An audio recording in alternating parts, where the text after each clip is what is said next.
سر انجام دے رہا ہے، اور لوگوں کو باقاعدہ جیسے ہمارے یہاں دعوت و تبلیغ میں ماہانہ جوڑ ہوتا ہے یا سالانہ جوڑ ہوتا ہے، ویسے وہ جوڑ کر کے بروالا میں تمام مسلمانوں کو اکٹھا کرتا ہے وہاں کے اس ایریے کے، اور باقاعدہ ان کو جو ہے ساری فیسلٹی دیتا ہے اور کہتا ہے کہ تم مسلمان ہو اور یہ نبی ہے.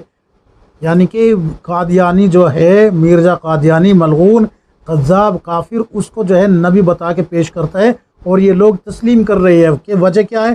ان کے پاس علم نہیں ہے، ان کی خطا نہیں ہے بلکہ ان کے پاس علم نہیں ہے.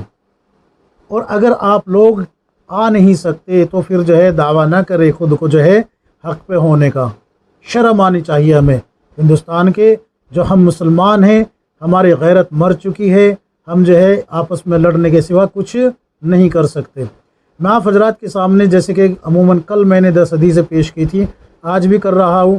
ایک بات اور بتا دیتا ہوں، کبھی آپ لوگ مجھ سے کہنے لگو کہ آپ نے کیا کیا ہے، تو مجھے یہاں پر کام کرتے ہوئے 15 سال ہو گئی ہیں. 15 سال میں جتنی کوشش میں نے کی ہے میں کر چکا ہوں اور کر رہا ہوں، اور انشاءاللہ مرتے دم تک کرتا رہوں گا. ٹھیک ہے نا؟ تو اب شروع کرتے ہیں 10 حدیثیں. سب سے پہلی جو حدیث ہے وہ سن لیجئے.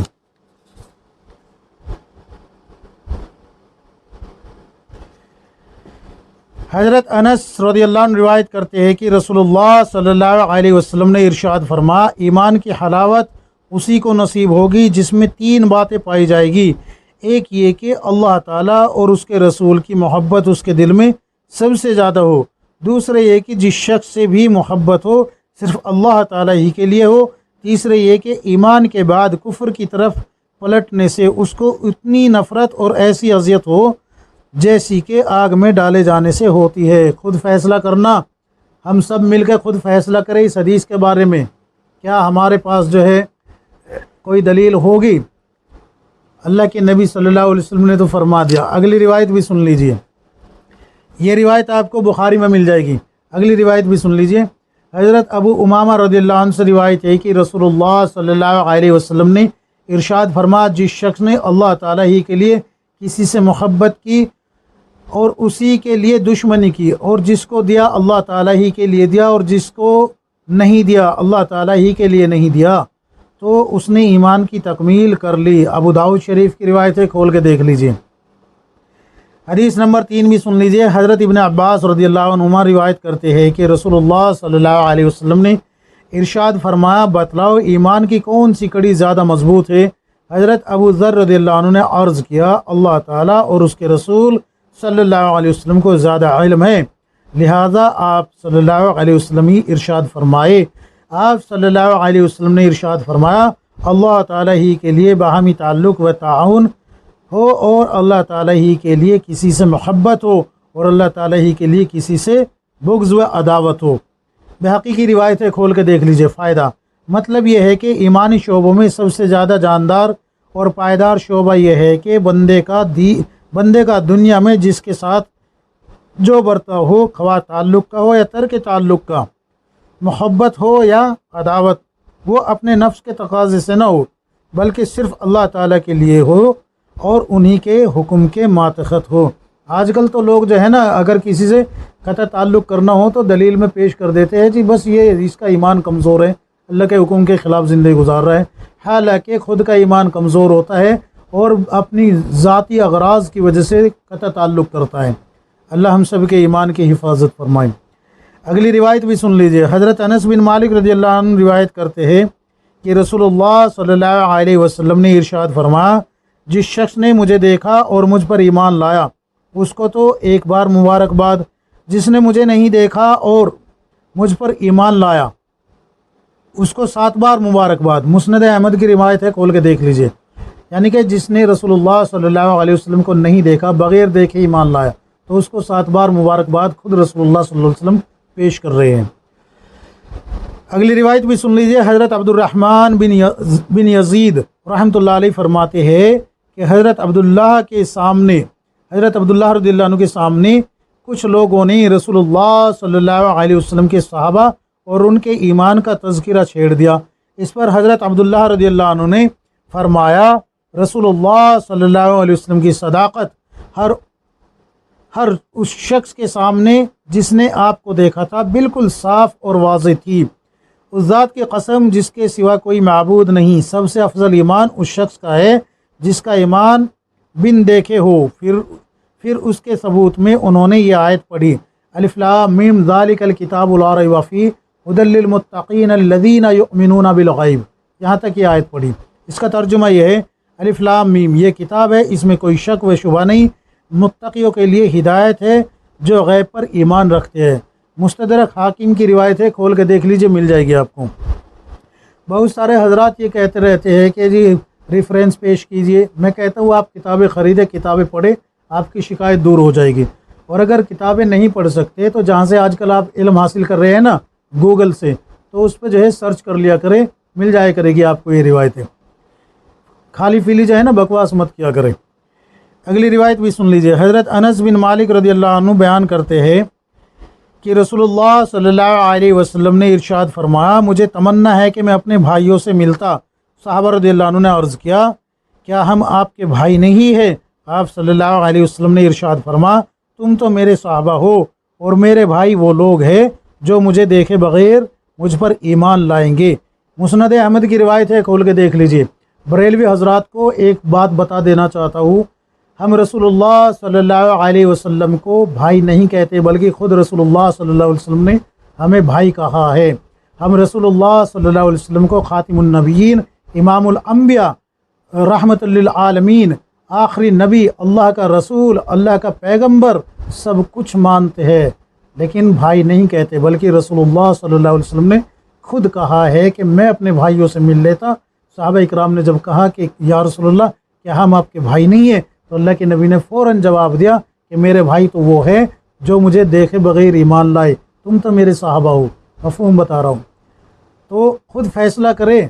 یہ جو آپ لوگوں کو آپ کے جو علماء ہیں نا، انہوں نے برگلا رکھا ہے کہ دیوبندی یہ ہے، دیوبندی وہ ہے، دیوبندی یہ ہے، تحقیق کر لیا کرے، اندھی تقلید مت کیا کرے۔ اگلی روایت بھی سن لیجیے۔ حضرت عبد الرحمن جوہنی رضی اللہ عنہ روایت کرتے ہیں کہ ہم رسول اللہ صلی اللہ علیہ وسلم کے پاس بیٹھے تھے کہ رسول کے دو سوار سامنے سے آتے نظر آئے۔